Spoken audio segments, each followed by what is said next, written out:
Ibu, Bapak, dan Saudara sekalian dikasihi oleh Tuhan, kita patut mengucap syukur kepada Tuhan karena pertolongan dan cinta kasih-Nya. Kita semua dapat berkumpul bersama di dalam ibadah keluarga kali ini. Dan saat ini tema kita adalah membelakangi Tuhan, hukuman. Ini adalah satu judul yang dapat kita ketahui bersama bahwa Allah memiliki otoritas yang tinggi, otoritas yang besar, bahwa ketika umatnya itu membelakangi Tuhan, tentunya akan ada hukuman di dalamnya. Nah, saudara sekalian, setiap orang, setiap organisasi, bahkan sebuah bangsa memiliki latar belakang dan asal-usul. Ingatan yang baik tentang asal-usul latar belakang tersebut akan membuat kita menjadi orang yang mawas diri dan tidak sombong.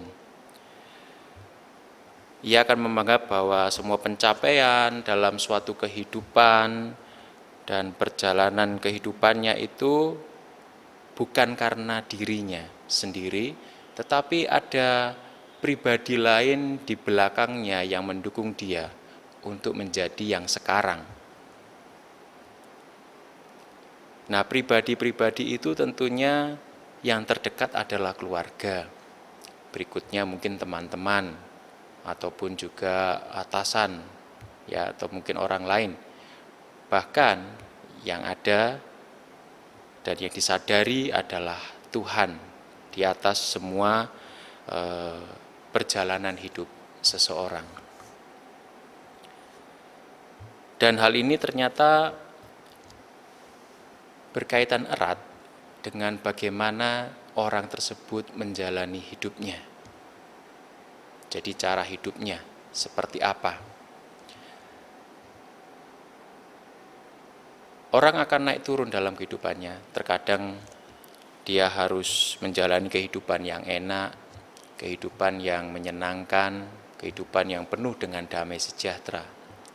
Tetapi tidak jarang orang akan terpuruk dalam kehidupannya dan akhirnya dia menjadi pribadi yang mungkin akan sedih, kecewa, bahkan mungkin juga tidak percaya. Nah, Ibu, Bapak, dan Saudara sekalian dikasihi oleh Tuhan, dalam teks Hosea pasal 11 ini mengisahkan tentang bagaimana bangsa Israel dalam sejarah hidupnya lupa bahwa ia memiliki Tuhan, bahwa ia memiliki Allah yang sudah memperjuangkan kehidupan mereka dengan sungguh-sungguh. Mereka lupa bahwa Allah telah mengeluarkan mereka dari tanah Mesir, membimbing mereka, sehingga mereka akhirnya mendapat sebuah tanah perjanjian di tanah Kanaan. Mereka lupa karena mereka pada akhirnya mengikuti Allah-Allah di sekitar mereka, Tuhan-Tuhan di sekitar mereka, bangsa-bangsa di luar bangsa Israel, sehingga mereka akhirnya menjadi orang-orang yang tidak memuliakan Allah dalam kehidupannya. Kalau kita membaca pada ayatnya yang pertama sampai dengan ayatnya yang keempat, di situ menjelaskan tentang sejarah masa lalu yang sengaja dilupakan oleh bangsa Israel. Kalau kita tahu bersama, orang yang melupakan sejarah berarti melupakan identitasnya, yaitu sebagai umat pilihan Allah. Israel lupa bahwa Tuhan memanggil mereka, membebaskan mereka untuk supaya mereka menjadi bangsa pilihan. Mereka lupa akan penyertaan Tuhan yang sungguh luar biasa sejak mereka keluar dari tanah Mesir. Banyak kejadian-kejadian yang ajaib di sana.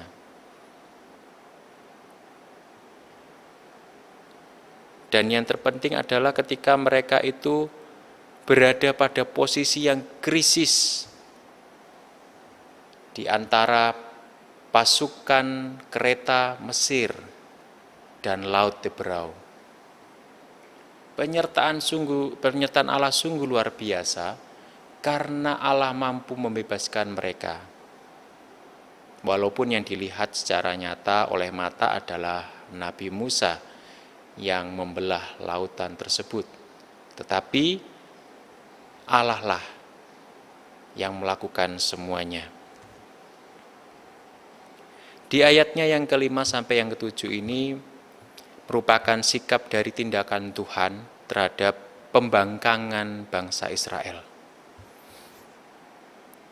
Pada ayat 5 menjelaskan tentang keputusan Tuhan untuk menghukum Israel. Hosea menyampaikan bahwa akibat dari sikap dan tindakan mereka yang membelakangi Tuhan,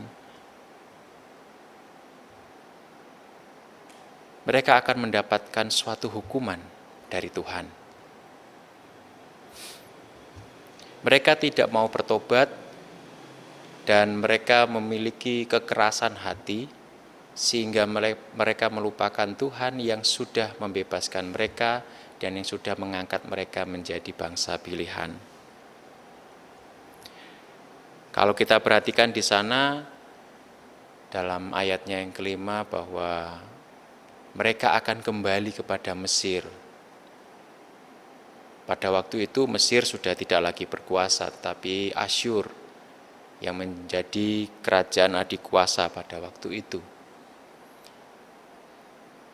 Suatu perumpamaan, mereka akan menjadi bangsa yang diperbudak lagi. Itulah hukuman yang akan diterima oleh bangsa Israel. Mereka akan jatuh kepada tangan Asyur dan mereka akan mengalami penderitaan. Di ayatnya yang ke-6 menjelaskan bentuk hukuman yang akan dialami oleh bangsa Israel, yaitu peperangan. Sungguh sangat terlihat nyata. Mereka akan mengalami suatu peperangan yang cukup besar yang akan melanda kehidupan mereka ketika mereka jauh daripada Tuhan. Kota-kota, benteng-benteng, dan pintu-pintu gerbang yang kuat dan kokoh sekalipun akan hancur. Sekalipun itu mampu menahan sedikit saja, tetapi kalau di hadapan Tuhan, semuanya akan menjadi mungkin akan hancur. Itu semua menandakan bahwa Allah sangat tegas terhadap dosa. Allah sangat tegas terhadap pelanggaran, tetapi Ia tetap mengasihi umat-Nya. Dapat dibayangkan ketika sesuatu masalah ada di dalam kehidupan kita, begitu berat, mungkin kita juga akan menjauh daripada Tuhan. Kita akan lebih berkonsentrasi kepada masalah tersebut. Atau kita malah mendekatkan diri kepada Tuhan. Biasanya dua hal itu akan terjadi. Tetapi bangsa Israel adalah bangsa yang berbeda dari perkiraan kita. Walaupun mereka sudah mendapatkan penderitaan tersebut, mereka tetap menjauh daripada Tuhan. Mereka tetap menyembah Baal yang dikiranya mereka dapat menyelamatkan hidup mereka. Dan pada ayat yang ke-7 menjelaskan rasa kecewa Tuhan terhadap bangsa Israel. Bahwa ketika hukuman itu ada dan disampaikan kepada bangsa Israel, mereka tetap mengeraskan hati mereka untuk tidak bertobat. Dan bahasa yang cukup bagus dikatakan bahwa mereka betah membelakangi Tuhan yang adalah Allah mereka. Kalau kita hidup sebagai suami istri, ibu bapak sekalian dan saudara ya, kita tidak dihiraukan oleh pasangan. Kira-kira bagaimana perasaannya? Kira-kira bagaimana perasaan kita ketika kita tidak dipedulikan oleh pasangan kita? Tentunya akan ada rasa kecewa, sakit hati, dan menanyakan apakah salahku? sehingga diperlakukan sedemikian. Mungkin itu juga yang dirasakan oleh Tuhan ketika bangsa Israel membelakangi Dia, tidak peduli kepada Allah yang sudah memberikan banyak kelimpahan kepada mereka. Kita tahu bahwa Allah itu Maha Kasih, tetapi Allah itu Maha Adil. Maha Kasih, Dia akan selalu mengampuni kita karena Dia adalah Allah yang setia. Ketika kita datang kepadanya dengan berkeluh kesah, Allah mendengar. Ketika kita mengaku dosa kita, maka Allah mengampuni. Tetapi ada satu konsekuensi dalam kehidupan kita sebagai orang berdosa, yaitu hukuman. Allah kita itu adil, sehingga apa yang menjadi kesalahan kita, apa yang menjadi dosa kita, pasti akan mendatangkan hukuman. Tetapi orang yang percaya kepada Tuhan tentulah memiliki harapan bahwa hukuman yang nanti akan disampaikan Allah tidak akan melebihi dari kekuatannya. Nah, Ibu Bapak dan Saudara sekalian,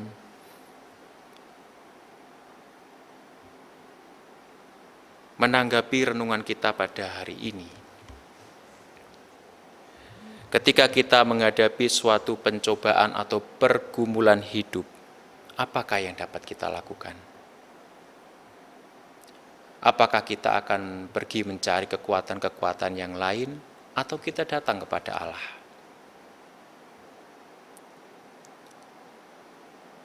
Itu pilihan yang ada di depan kita dan akan selalu ada di setiap kehidupan kita dan pergumulan hidup kita. Mana yang kita pilih? Dan jika kita memilih kekuatan yang lain atau mengandalkan manusia, bahkan mengandalkan kekuatan kita sendiri, mari kita menyadari bahwa dalam kisah hidup kita, sejarah hidup kita, Allah tidak pernah meninggalkan kita. Akankah kita menjadi seperti bangsa Israel yang terus membelakangi Tuhan, yang adalah sumber segala rahmat? Ataukah kita datang kepada Tuhan, sujud di hadapannya, dan memohon ampun untuk segala dosa kita, dan kita menjalani hidup yang baru lagi bersama-sama dengan Tuhan? Biarlah ini menjadi renungan kita masing-masing, dan sudah sepatutnya kita tetap mengandalkan Tuhan di dalam kehidupan kita. Tuhan Yesus memberkati. Amin.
Bapak, Ibu, dan saudara sekalian dikasihi oleh Tuhan, mari kita bersama-sama merendahkan hati di hadapan Tuhan.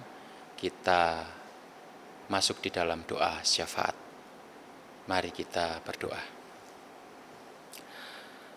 Allah yang kami muliakan, di dalam nama Putra-Mu Tuhan kami Yesus Kristus, puji syukur kami naikkan ke hadirat-Mu yang kudus karena segala kasih Tuhan yang sudah kami terima dalam kehidupan ini telah menyadarkan kami betapa kami orang-orang yang berdosa ini telah mendapatkan karunia Tuhan, bahkan kasih setia Tuhan, sehingga kami semua dapat menikmati setiap rahmat Tuhan dalam kehidupan kami dengan bersukacita.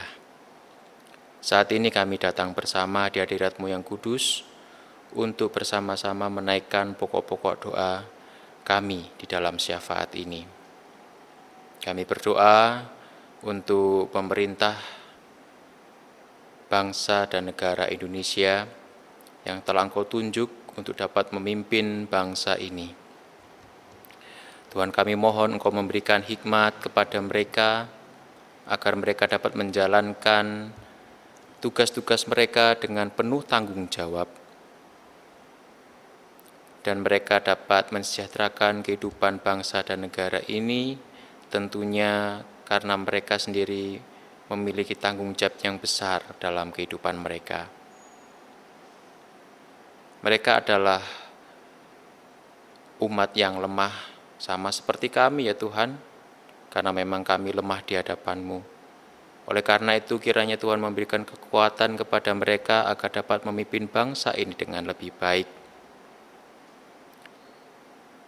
terutama pada masa-masa pandemi ini.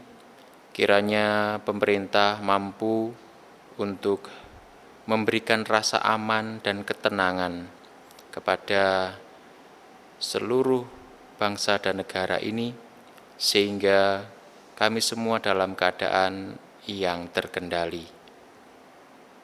Juga kami berdoa bagi setiap warga negara yang saat ini terisolasi karena status mereka sebagai ODP, PDP, dan mungkin juga positif COVID-19. Kiranya Tuhan, Engkau menguatkan mereka dalam menghadapi wabah ini, sehingga mereka tetap berpengharapan kepada Tuhan, mereka tetap untuk menaikkan segala syukur kepada-Mu, oleh karena Engkau tetap menyertai dan melindungi mereka. Juga terhadap keluarga mereka yang mungkin dalam keadaan cemas, keadaan gelisah, khawatir terhadap kehidupan dari keluarga mereka sendiri. Kiranya Tuhan Engkau memberikan penghiburan kepada mereka, sehingga mereka mampu untuk menjalani hidup ini dengan ucapan syukur. Tentunya bukanlah suatu yang mudah untuk sebuah keluarga ketika salah seorang dari antara mereka menghadapi atau terdampak oleh COVID-19 ini. Ada rasa khawatir karena dikucilkan dan sebagainya, tapi kami percaya Tuhan bahwa Engkau hadir dalam kehidupan bangsa dan negara ini untuk memberikan suatu pembelajaran yang baik bahwa kami harus selalu mengandalkan Tuhan. Terkhusus juga kami berdoa untuk tim medis yang sudah berjuang sebaik-baiknya. Tuhan beri kekuatan, Tuhan beri kesehatan yang baik kepada mereka, sehingga mereka dapat menjalankan tugas mereka dengan baik pula. Dan kiranya kami semua yang ada di sini, kami yang masih berbadan sehat dan kuat, kami dukung semuanya itu di dalam doa, ataupun dalam karya kami untuk bersama-sama hidup sebagai bangsa dan negara di kesatuan Indonesia ini. Kami dapat berdampingan dengan mereka, saling membantu, saling menolong, sehingga kami semua dapat hidup seturut dengan kehendak Tuhan. Kami juga berdoa untuk Majelis Sinode GPIB dan unit misioner serta persidangan Sinode GPIB yang ke-21 di Mubel Jatim. Kiranya semuanya dapat berjalan sesuai kehendak Tuhan dan lancar, dan kami semua dapat menikmati setiap hasil persidangan tersebut, tentunya dengan segala ungkapan syukur kami. Juga untuk GPIB, Jemaat Bethesda Sidoarjo, dan setiap unit-unit misioner yang ada di dalamnya. Kami percaya bahwa apa yang sudah kami bentuk ini tentunya karena hikmat Tuhan, dan kami akan melaksanakan setiap tugas yang ada tentunya dengan penuh tanggung jawab dan kesadaran bahwa kami juga melayani pekerjaan Tuhan. Mungkin ada dari antara kami yang memiliki hati yang lain dalam melayani Engkau, dan itu tidak berkenan di hadapan-Mu. Kiranya Tuhan ampuni kami, dan biarlah kami kembali kepada kasih kami mula-mula, yaitu untuk melayani jemaat Tuhan, agar mereka tetap bertumbuh di dalam cinta kasih Tuhan. Saat ini juga kami berdoa untuk setiap jemaat yang sakit ataupun dalam proses pemulihan. Kami percaya bahwa tangan Tuhan menjamah bagian tubuh mereka yang sakit, memulihkan mereka, menguatkan mereka, sehingga mereka dapat sembuh kembali, mereka dapat berkumpul dengan keluarga kembali, dan menikmati hari-hari yang indah bersama-sama dengan keluarga dan bersama dengan Tuhan. Juga bagi para lansia, janda, duda, juga yatim piatu yang ada, kiranya Tuhan, kami dapat dimampukan untuk dapat memberi perhatian kepada mereka, dan kami semua dapat untuk membantu mereka untuk dapat menemukan satu keutuhan keluarga. Dan itu semua ada di dalam Tuhan. Terima kasih ya Bapa. Kami juga tidak lupa berdoa untuk jemaat yang merayakan hari ulang tahun, baik kelahiran maupun perkawinan. Kiranya di dalam masa-masa bahagia ini, mereka semua dapat sadar, kami semua dapat sadar bahwa tangan Tuhan tetap menyertai, membimbing, dan menolong kami semua, sehingga dalam merayakan hari ulang tahun tersebut dapat dirayakan dengan penuh sukacita dan juga rasa syukur kepada Tuhan. Terima kasih ya Bapa. Kami percaya Engkau sudah mendengar setiap doa dan seruan kami, dan kami mau alaskan doa ini hanya di dalam nama Tuhan kami Yesus Kristus yang sudah mengajar kami berdoa bersama. Bapa kami yang di surga, dikuduskanlah nama-Mu, datanglah kerajaan-Mu, jadilah kehendak-Mu di bumi seperti di surga. Berikanlah pada kami hari ini makanan kami yang secukupnya, dan ampunilah kami akan kesalahan kami, seperti kami juga mengampuni orang yang bersalah kepada kami. Dan janganlah membawa kami ke dalam pencobaan, tetapi lepaskanlah kami daripada yang jahat.